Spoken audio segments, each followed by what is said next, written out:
نتوكل عليه ونعوذ بالله من شرور أنفسنا ومن سيئات أعمالنا من يهده الله فلا مضل له ومن يضلله فلا هادي له وأشهد أن لا إله إلا الله وحده لا شريك له وأشهد أن محمدًا عبده ورسوله أما بعد فإن خير الحديث كتاب الله وخير الهدي هدي محمد صلى الله عليه وسلم وشر الأمور محدثاتها وكل محدثة بدعة وكل بدعة ضلالة وكل جلالة في النار. قال الله تبارك وتعالى: أعوذ بالله من الشيطان الرجيم. كتب عليكم الصيام كما كتب على الذين من قبلكم لعلكم تتقون.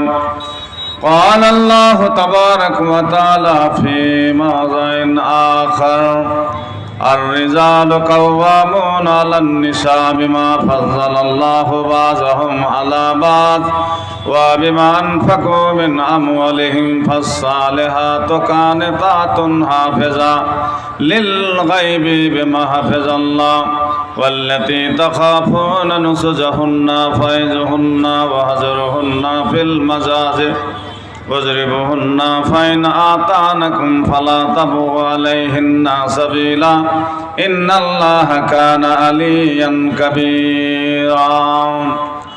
قال النبي صلى الله عليه وسلم: المرأة إذا صلت خمسها وصامت سهرها وأحسنت فرجها وآتت بالها فلتدخل من أي أبواب الجنة شاءت. الحديث.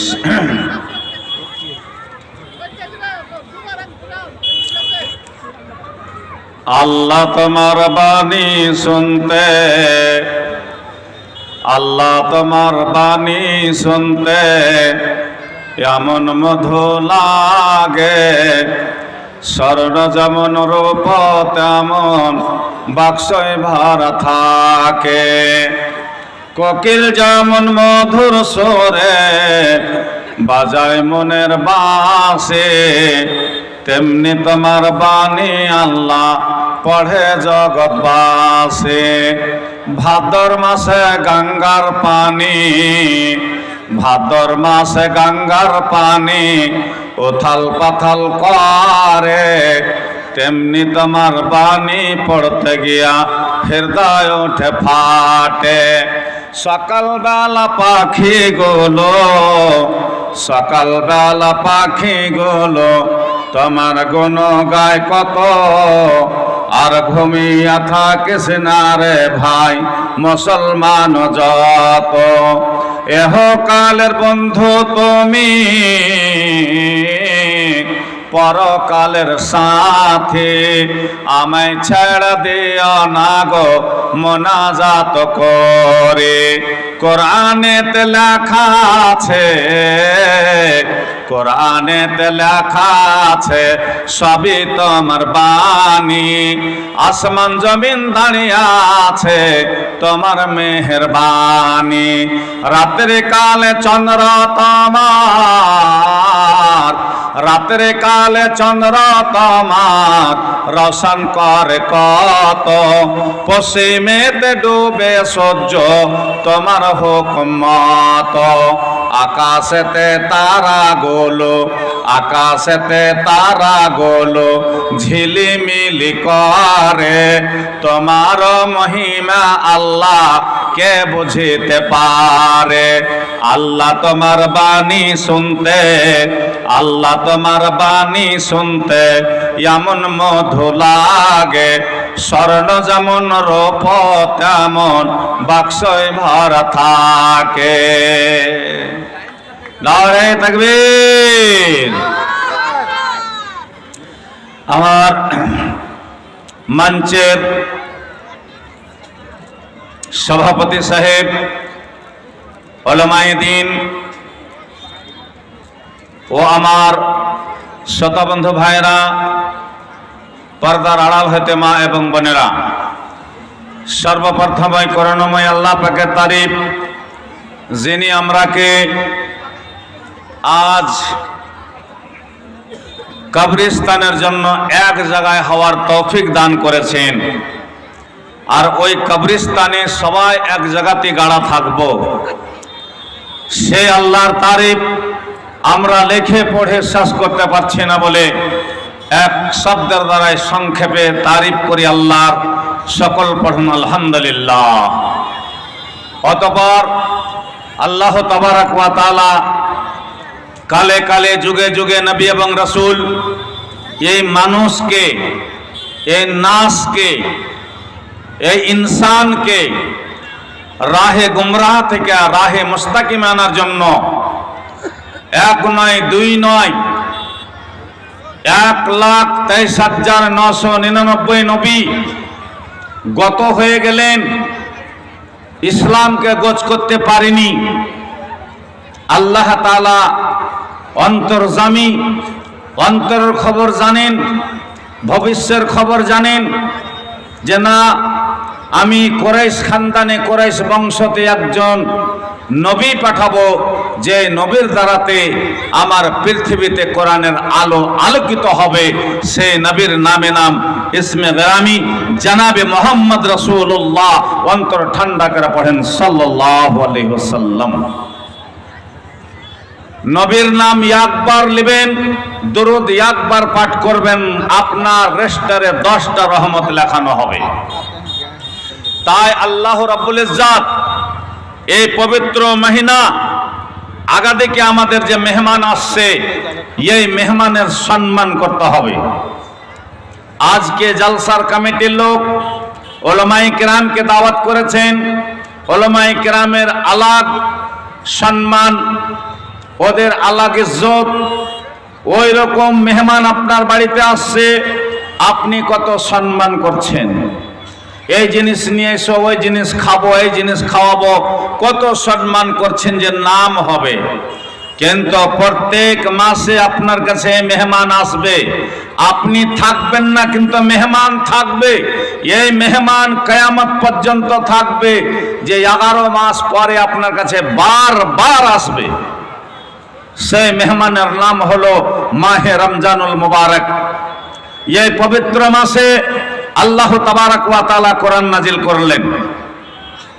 এই পবিত্র মাসে শাহরু রমাদান আল্লাযী উনজিলা ফীহিল কুরআন হুদাল লিন-নাস, এই মানুষকে হেদায়েতের জন্য, মানুষ খারাপ হয়ে গেছে, মানুষকে পথ দেখার জন্য আল্লাহ কোরআন নাজিল করলেন এই পবিত্র মাসে। যেই মাসে আল্লাহ তাআলা কোরআন নাজিল করলেন, সেটা রাতের নাম ছিল শবে কদরের রাত। ইন্না আনজালনাহু ফি লাইলাতুল কদর ওয়া মা আদরাকা মা লাইলাতুল কদর। এই পবিত্র কোরআনকে আল্লাহ আখিরে উস রাতে, ওয়া আখিরুহু ইতকুম মিনান নার, যে রাত্রে জাহান্নাম থেকে আজাদ করবে, যে রাত্রে আল্লাহ তাআলা আপনাকে অগণন নেকি দিবে। আপনি ভাবতে পারবেন না যে আমি এত গুনাহ করেছিলাম, এত আমি অন্য দিনে শরাব পান করেছিলাম, জুয়া খেলেছিলাম, কাকে ঠগালছিলাম, কার অত্যাচার করেছিলাম, ব্যভিচার করেছিলাম, সমস্ত গুনাহ, শিরকের গুনাহ বাদ দিয়া, মা বাপের পেরেশান বদদুয়া বাদ দিয়া আল্লাহ তাআলা সমস্ত গুনাহকে আপনার মোচন করবে। সাগীরা গুনাহকে একটাও রাখবেন আপনার।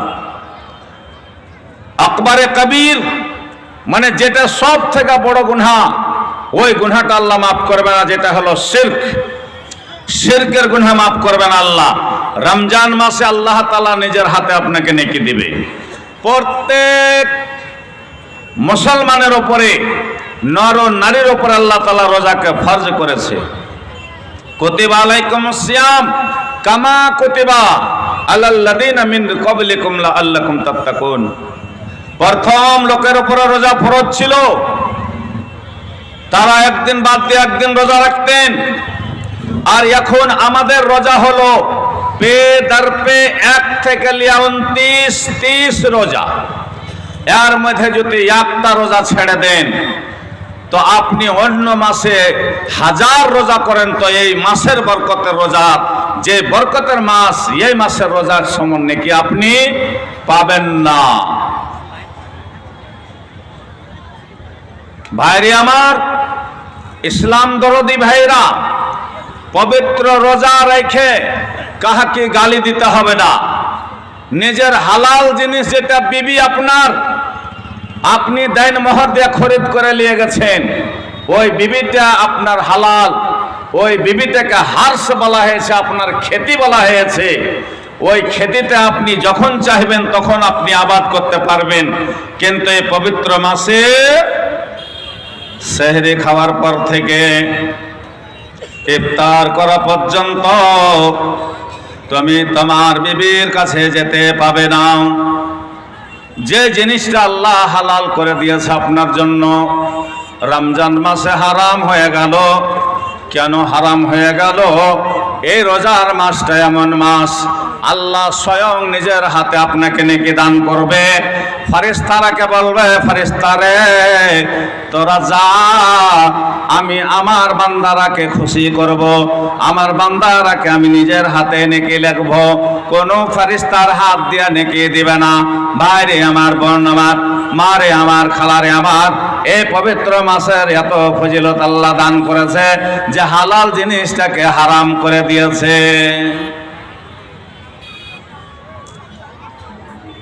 একদম কাতি হারাম করে দিয়েছে। রোজার হালাতে একজন সাহাবী আসাদ নিজের বিবির সঙ্গে সহবাস করার পর লজ্জা এসে গেল, এত বড় শরম এসে গেল যে আল্লাহর নবীর কাছে যে দরখাস্ত জানাচ্ছেন, ইয়া রাসূলুল্লাহি, ইয়া হাবিবাল্লাহি, আমি রোজার হালাতে নিজের নফসকে কন্ট্রোল করতে পারলাম না। রোজার দিনে বিবি পাঞ্জরা এসেছে, সে বিবিকে দেখে আমার মন মানেনি, আমি সহবাস করে নিয়েছি। আল্লাহর নবী গো, সে গুনাহটা আমার মাফ হবে কি হবে না? বলছে মাফ হবে না, কেন হবে? তাহলে যাও, একটা রোজা তোমার ছুটলো, তুমি জুলুম করেছো, তুমি এই একটা রোজার বদলি তুমি 2 মাস রোজা করে লিও। বলছে হুজুর, একটা রোজা রাখতে পারি না, আমি 2 মাস রোজা করব কেন করে? বলছে যাও, তাহলে তুমি কি করবে? বলছে হুজুর, ওর থেকে আর কোনো আসান জিনিস বাতিয়ে দেন। বলছে যাও যাও, একটা গোলাম কিনা আজাদ করে দাও গা। বলছে না হুজুর, আমি গোলাম কিনা আজাদ করতে পারবো না। বলছে যাও, এ ওসমান গনিকে ডাকলো, বলছে যাও যাও, তুমি এই লোকটাকে 60টা মিসকিনের খানা দাও গা। এই 60টা মিসকিনের খানা লিয়া তিনি বিতরণ করে দিবে। তিনি রোজার বদলাতে, একটা রোজার বদলাতে 60টা মিসকিনকে খাওয়াইতে হবে। মিসকিন আর ফকিরে কিছু ফরক আছে, বুঝতে পারলেন? মিসকিনের মানে হলো এক টাইম আছে, এক টাইম নাই। আর ফকিরের মানে হলো একদম ফাঁকা, বাড়িতে কিছুই নাই। এবার বলছে আসাদ, যাও যাও, তোমার থেকে নিচেকার লোক যারা আছে, যারা ফকির আছে, যারকে বাড়তে হার আছে, মিসকিন আছে, যাও এই মিসকিন গেলাকে তুমি একসা করে তুমি আনাজ দিয়ে দাও গা। তার নিজের ভক্ষণ পুরা করবে, তোমার এটা তোমার গুনাহ মাফ হয়ে যাবে। বলছেন ইয়া রাসূলুল্লাহি, ইয়া হাবিবাল্লাহি, আমি এত বড় জুলুম করেছি, তার কারণে আমার এই সাজা হলো। আর আমি জীবনে নিজের বিবির সঙ্গে রোজার হালাতে সহবাস করব না। রোজার হালাতে সহবাস করা হারাম। যে বিবিকে আপনি হালাল করে নিয়েছেন দেন মোহর দিয়া, ওই বিবিটা আপনার জন্য হারাম হয়ে গেল রোজার দিনে। তাহলে রোজার দিনে বকওয়াস করতে হবে না। রোজার দিনে এবার কোন জিনিস দিনে খেতে হবে না। এবার রোজার দিনে আপনি রোজা ছেড়ে দিবেন, দিয়ে আপনি নিজে গুনাহতে পড়ে যান না, এই রোজার মাসটা হলো রহমতের মাস, রোজার মাসটা হলো গুনাহ মাফ করার মাস। আল্লাহ রাসূল বলছেন, যতক্ষণ পর্যন্ত আপনার জীবনে গুনাহ আছে, যদি এই রোজার মাসে তুমি গুনাহ মাফ না করাইতে পারো, তাহলে তোমার সমান বখিল আর কেহ দুনিয়াতে নাই। রোজার হালাতে, রোজার মাসে তুমি নিজের গুনাহকে মাফ করাইতে পারলে না, তো তোমার থেকে আর কোনো বেকুব আছে দুনিয়াতে? যে এত সৌভাগ্য কপাল যে আপনি বেঁচে আছেন রোজা আগা দিকে। বাইরে আমার, রোজার হালাতে কাহাকে ঠগাবেন না, কাহাকে গালি দেবেন না। আমার মায়েরা, বোনেরা, শাশুড়ি বহুতে গালি গোলজ করবেন না, ঝগড়া করবেন না। রোজা একটা এমন জিনিস যে রোজার হালাতে তোমাকে আল্লাহ ব্রেক মেরেছে যে খবরদার তুমি রুকে যাও, হর বুরাই থেকে বেঁচে যাও, হর বুরাই থেকে বেঁচে যাও। রোজার হালাতে আল্লাহ রাব্বুল ইজ্জাত আপনাকে হার বুরাই থেকে বাঁচতে বলেছে। আর রোজা করে ভোর রাতে সেহরি খাওয়ার পরে আবার যে আপনি দিনের বেলায় রোজা ছেড়ে দিবেন, এটা কি কোনো কাজের কথা হলো? একজন লোক বড় বড় দাড়ি আর রোজার হালাতে আছিলেন 10টা 11টার সময়তে, ঘরে বসে বসে ভোজা ফাক্কা মারছে। ওই যে ঘুমনি আর মুড়ি সন্ধ্যায় খাই না, ওই ভোজা গালা বাঁচাত আসলো, ওই ভোজা গালাকে মারছে ফাক্কা। বড় বড় দাড়ি, এবার মুড়ি গালা সব ভোজাতে লেগে আছে। আর গোলতা এসে ডাকছে, আব্দুর রহমান ভাই বাড়িতে আছেন, আব্দুর রহমান ভাই বাড়িতে আছেন। ও তো আর জানে না যে আর সিদে তার চেহারা দেখেনি, যে আর ভোজা সব দাড়িতে এটকা আছে। আঁকা বাক্যেরা বেড়ে এসছে, বলছে ভাই আপনি রোজা করেননি নাকি? আর ওই এক খরা ভোজা খেয়ে এসছে, বলছে রোজা করেননি? কয়েছে না রোজা করেছি তো। রোজা ফের করেনি মানে কে বলছে আপনাকে রোজা করেনি? আপনার দাড়িতে মুড়ি ফের আছে, যে মেলাটি মুড়ি, এক পোয়া মুড়ি ঝাড়লে বার হবে আপনার দাড়ি থেকে। বলছে আমার পোতা খাসলো জি, আর পোতাটা বুকের উপরে বসে আসলো। দেখেন কত বড় বেঈমান। আল্লাহ বলেছেন, বান্দারে ওয়ানাহানু আকরাবু ইলাইহি মিন হাবলিল ওয়ারিদ, বান্দা তোমার কাছে আমি এমন ভাবে সেট হয়ে আছি, তোমার ভেদের কথা, তোমার অন্তরের কথা, তুমি রোজা করেছো কি করনি, করবে কি করবে না, তুমি জীবনে কতটি রোজা করবে তোমার সব আমার জানা আছে। আমি লিখে দিয়েছি তুমি এতটি রোজা রাখবে, এতটি ছাড়বে, তুমি জাহান্নামে যাবে, তুমি বেরোজাদার জাহান্নামে যাবে, তোমাকে আর উপায় নাই, রোজা রাখতেই হবে, রাখতেই হবে।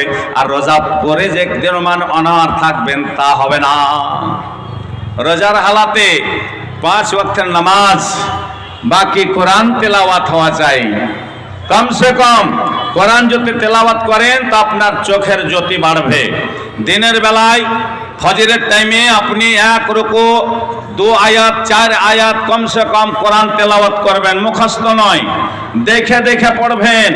আপনার চোখের পাওয়ার কমবে না, আল্লাহর হুকুম আছে আপনি দেখে দেখে কোরআন তেলাওয়াত করবেন। আর রহমান আল্লামাল কোরআন খালাকাল ইনসান আল্লামাহুল বায়ান। আপনি দেখে দেখে যখন তেলাওয়াত করবেন আপনার চোখে কোনো অসুবিধা হবে না।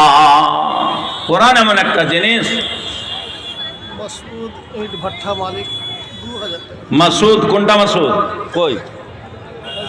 এইটা ভাট্টা আছে আপনার?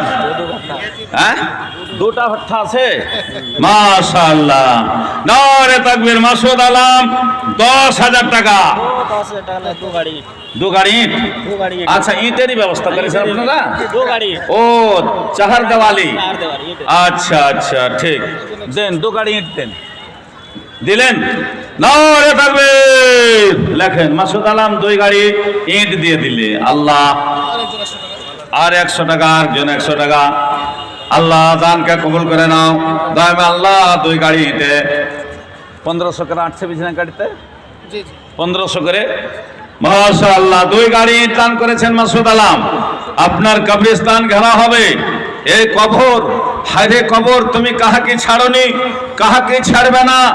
এ আমার মায়েরা খালারা, তোমার বেতন বেটি ফাতেমা রাদিয়াল্লাহু তাআলা আনহা, আল্লাহর নবীর বেটি যখন মৃত্যু গ্রহণ করলো সন্ধ্যার সমাতে, তখন আল্লাহর নবীর বেটি ফাতেমা নিজের স্বামীকে ডেকে বলছে, স্বামী গো, আমার জানাজাতে কেহ কি ডাকিও না, আর আমাকে এবার তুমি কবর দিয়া। একটা যে মানুষের মাথা দেখা যায় না, যে ওরা সবাই আমাকে দেখছে, কিন্তু আমি দেখছি তো লাগছে আওয়াজ হাওয়া লাগছে। বসে যান আপনারা, বসেন বসেন বসেন, বসে যান আপনারা, বসেন বসেন, ভিতরে বসেন। ইন্নাল হামদুলিল্লাহ নাহমাদুহু ওয়া নাস্তাঈনুহু ওয়া নাস্তাগফিরুহু ওয়া নু'মিনু বিহি ওয়া নাতাওয়াক্কালু আলাইহি ওয়া নাউযু বিল্লাহি মিন শুরুরি আনফুসিনা ওয়া মিন সাইয়্যাতি আমালিনা